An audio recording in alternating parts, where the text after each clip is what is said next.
more to judge them on, aside from ilan ba yung napagawa nilang school in their district, ano ba yung ilang mga shed ang may tatak ng pangalan nila. Kasi eventually, or all the time naman, yung mga incumbent, they're the ones who have the money because they're the ones who have the budget. And they will have projects because that is what gets them elected in the first place.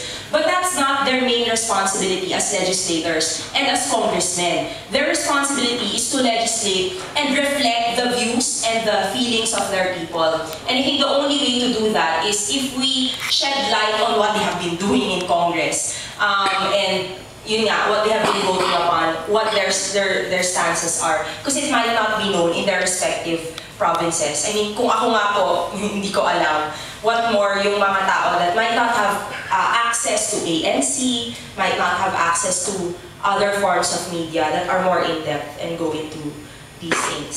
Yun lang po, that's just my proposal. Thanks. So, doon sa matter of voting, nabasa ko yung comment ni Manuel Quezon dito. Sabi niya, bakit daw yung minority hindi sila nag-call ng actual count other than bakit Viva Voce? Ba't hindi nagkaroon ng division, really division of the House na either who raise aye, para ma-determine talaga kung sino talaga nagtaas ng kamay na say aye. Yung pirma or pirma talaga. Sign the resolution, right? The resolution. Pero on the actual, kasi resolution yun.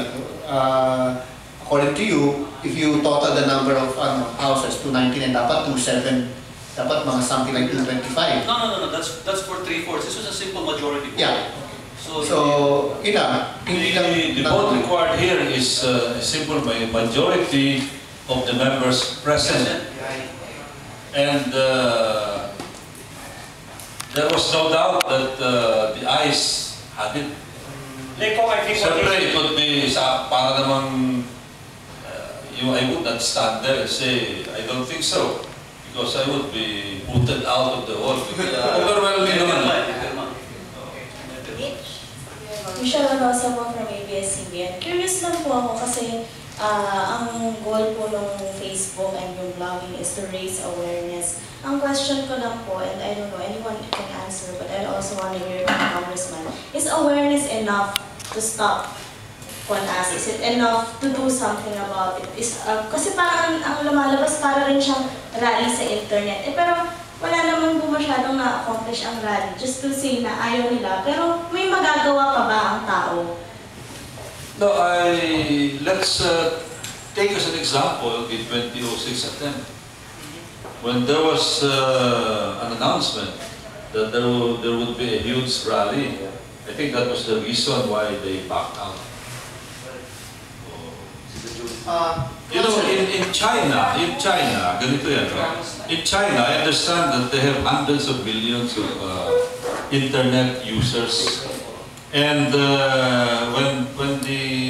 whatever we say about Chinese society, somehow they listen also. They would say, oh, daming namin na-receive na email about a particular issue. So they also listen. And I guess in this particular case, I'm very sure that they listen. Yeah. Even if the manifestation is electronic. Yeah. Dun sa cost that I created, this is Stop Conas now.